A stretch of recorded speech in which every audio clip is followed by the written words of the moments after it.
wabarakatuh. Video ini ditujukan untuk memenuhi tugas PCC atau Patient Center Care mata kuliah Swamedikasi dari kelompok 3B dengan tema luka bakar.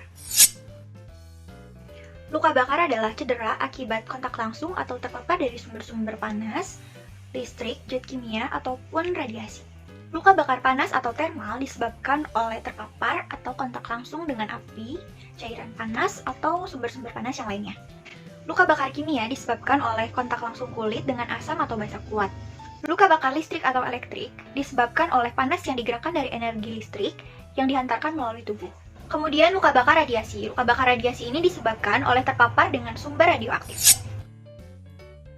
Luka bakar ini bisa dibedakan seberapa parah atau seberapa dalam luka bakar yang dialami. Hal tersebut bisa dibedakan menjadi 5 kategori. Yang pertama itu ada superficial atau derajat 1, kemudian superficial atau kedalaman partial atau partial thickness. Yang ketiga ada dalam atau kedalaman partial atau deep partial thickness. Kemudian yang keempat ada kedalaman penuh atau full thickness. Yang kelima ada subdermal. Ada pula metode untuk menentukan luas luka bakar, meliputi rule of 9, Land and Broder, dan hand palm. Berat ringannya luka bakar dipengaruhi oleh lokasi di mana luka bakar tersebut terjadi. Luka bakar yang mengenai kepala, leher, dan dada seringkali berkaitan dengan komplikasi pulmoner. Luka bakar yang mengenai wajah seringkali menyebabkan abrasi kornea. Luka bakar yang mengenai tangan atau persendian butuh terapi fisik atau okupasi yang mengakibatkan kehilangan waktu bekerja atau kehilangan ketidakmampuan untuk bekerja secara permanen. Luka bakar yang mengenai daerah perineal dapat terkontaminasi oleh urin ataupun feses. Dan yang terakhir, luka bakar yang mengenai daerah torak dapat menyebabkan kerusakan pada ekspansi dinding dada dan terjadinya insufisiensi pulmoner. Untuk yang pertama, ada luka bakar derajat ringan atau derajat 1. Nah, pada ciri-cirinya, luka bakar derajat 1 ini berciri-ciri kemerahan pada lapisan epidermis kulit dan terasa sedikit sakit. Untuk penanganan atau pengobatannya dapat dilakukan dengan mengoleskan bagian kulit yang terasa sakit dengan krim pelembab atau aloe vera. Dan biasanya luka bakar derajat 1 ini disebabkan oleh paparan sinar matahari. Selanjutnya, luka bakar derajat kedua. Penanganan mandiri juga dapat dilakukan pada luka bakar derajat kedua ini. Luka bakar ini biasanya disebabkan karena interaksi langsung dengan misalkan dengan air panas, minyak panas, ataupun dengan sumber listrik. Nah, untuk penanganannya, aliri bagian kulit yang terluka dengan air mengalir selama kurang lebih 20 menit. Hal ini bertujuan agar panas tidak menyebar ke jaringan kulit yang lainnya. Nah, luka bakar derajat 2 ini biasanya meliputi bagian kulit dermis sampai dengan epidermis. Patut diperhatikan, jangan pernah mengoleskan luka bakar dengan odol, kecap, mentega, ataupun zat lainnya yang bukan obat. Luka bakar hanya dapat diolesi dengan obat salep atau krim yang mengandung sulfur sulfadiazin, basitrasin, ataupun antibiotik yang mengandung neomycin sulfat seperti bioplasentan dan lain-lain. Selanjutnya ada luka bakar derajat ketiga. Bisa dibilang luka bakar yang satu ini cukup parah dan diperlukan penanganan oleh ahli medis. Luka bakar yang dikategorikan luka bakar derajat 3 ini diantaranya memiliki ciri-ciri luka yang luasnya lebih dari 7 cm, berwarna kehitaman, dan biasanya akan tidak terasa sakit dikarenakan jaringan yang telah rusak. Untuk tingkat infeksinya biasanya sampai dengan lapisan jaringan lemak atau bahkan tulang. Untuk obat yang digunakannya, yang pertama, kita dapat menggunakan obat seperti bioplasenton yang mengandung plasenta ekstrak plasenta 10% dan neomycin sulfat 0,5%.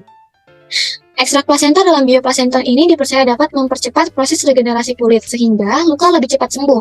Ekstrak plasenta ini bekerja dengan memicu pembentukan jaringan baru pada kulit, dan sementara neomycin sulfat adalah antibiotik yang menghentikan pertumbuhan bakteri penyebab infeksi.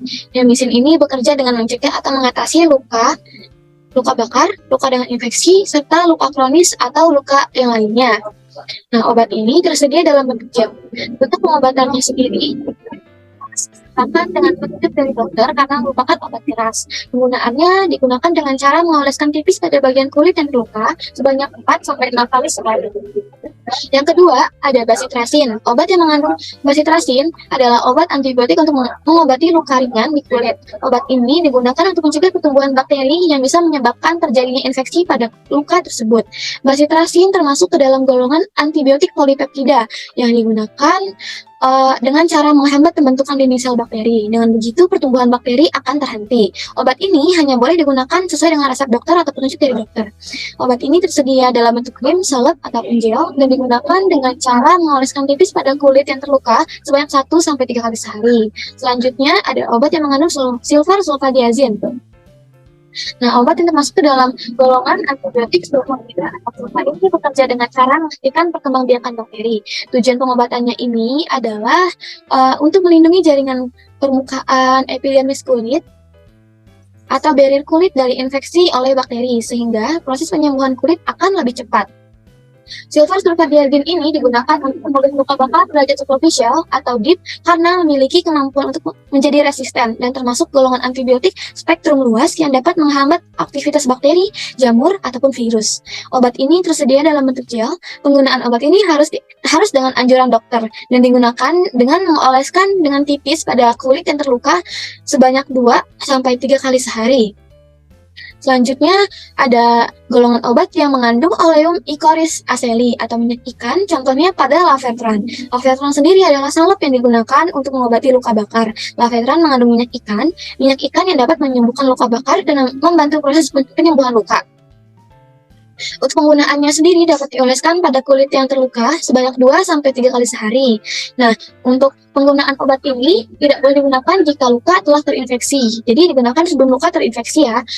Selanjutnya, untuk mengatasi nyeri pada luka bakar, kita dapat menggunakan paracetamol. Paracetamol adalah obat yang digunakan untuk meredakan demam dan nyeri seperti nyeri haid dan lain-lain. Paracetamol atau acetaminophen ini tersedia dalam bentuk tablet, sirup, tetes suppositoria, dan infus. Obat ini juga dapat menghambat pembentukan prostaglandin sehingga dapat meredakan nyeri yang dirasakan oleh tubuh seperti luka bakar. Selamat pagi Mbak, perkenalkan nama saya Salma Fitriani, selaku apoteker di Apotek Unsira ini. Apakah ada yang bisa saya bantu? Selamat pagi Mbak, ini saya habis dari dokter Mbak dan diminta untuk tebus resep. Apakah bisa Mbak? Boleh saya lihat dulu resepnya Mbak? Ini Mbak untuk resepnya. Baik, resepnya atas nama Sophie Wulandari, usia 20 tahun, apakah betul? Betul Mbak. Kalau boleh saya tahu, resep ini untuk siapa ya? Untuk resepnya itu untuk saya sendiri Mbak. Untuk saya sendiri. Boleh saya minta nomor telepon dan alamat lengkapnya? Untuk alamatnya itu Jalan HS Ronggowaluyo nomor 123 dan untuk nomor HP-nya itu 0812345678. Baik, saya cek terlebih dahulu ya Mbak obatnya, nanti saya panggil kembali lagi untuk lanjutannya. Baik, silahkan ditunggu di ruang tunggu ya Mbak Sophie. Baik Mbak, terima kasih. Pasien atas nama Sophie Wulandari? Iya Mbak. Mbak, ini terkena luka bakar ya, apakah betul? Betul Mbak.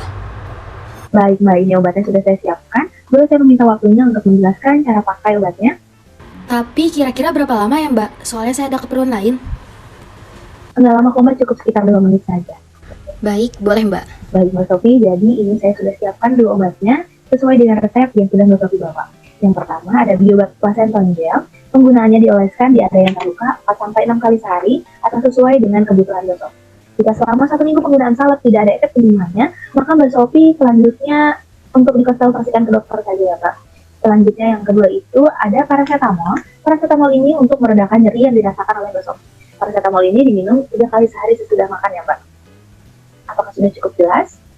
Sudah Mbak, berarti saya pakai gelnya 4-6 kali sehari dan meminum paracetamolnya 3 kali sehari setelah makan ya Mbak?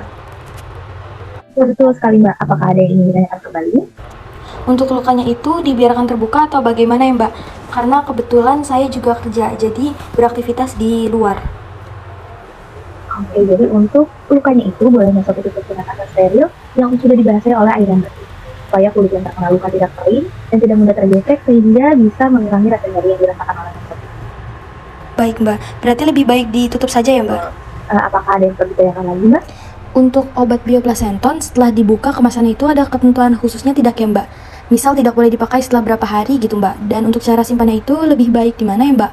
Apakah di kulkas atau di mana? Untuk gel bioplacenton itu digunakan maksimal 2 minggu setelah tubnya dibuka. Jadi kalau misalkan gel ini sudah dibuka, maksimal penggunaannya itu hanya sampai 2 minggu. Setelah itu, untuk suhu penyimpanannya itu silakan Mbak Sophie taruh di suhu ruang. Jadi bisa ditaruh di atas lemari kah atau di lemari obat kah? Oke baik Mbak, untuk 2 obat tersebut apakah ada efek sampingnya tidak ya Mbak? Untuk bioplasenton ini efek sampingnya reaksi kulit jadi kemerahan di kulit, dan untuk paracetamol itu efek sampingnya akan merasakan mual dan muntah, tetapi tidak perlu khawatir karena tidak semua orang bisa terkena efek samping dari dua obat ini, hanya orang-orang tertentu saja. Dan jika Mbak Sophie sudah merasakan efek sampingnya, silahkan Mbak Sophie hubungi dokternya. Oke, baik Mbak. Terima kasih banyak ya Mbak. Apakah ada pertanyaan lagi Mbak Sophie?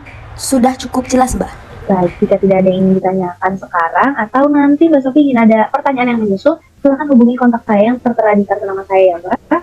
Untuk pengambilan obat dan pembayarannya, silahkan Mbak Sophie lakukan di kasir ya Mbak. Baik Mbak, terima kasih banyak ya Mbak. Terima kasih banyak Mbak Sophie, semoga sembuh. Kesimpulan yang didapat diantaranya yaitu kesimpulan yang pertama, luka bakar dibagi menjadi 4, yaitu luka bakar termal, kimia, elektrik, dan radiasi. Kesimpulan yang kedua, kedalaman pada luka bakar dibagi ke dalam 5 kategori antara lain. Pertama, superficial atau derajat 1, yang kedua, superficial kedalaman partial, yang ketiga, dalam kedalaman partial, yang keempat, kedalaman penuh, dan yang kelima adalah subderma.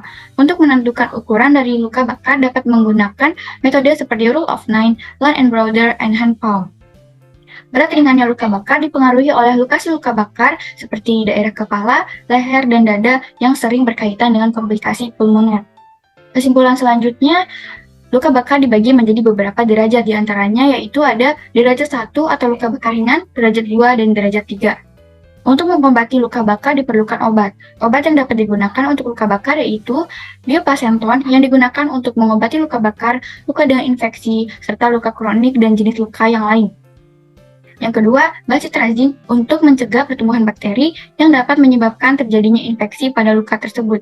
Yang ketiga, silver sulfadiazin yaitu untuk melindungi jaringan pelindung epidermis kulit atau barir kulit dari infeksi oleh bakteri sehingga proses penyembuhan akan lebih cepat.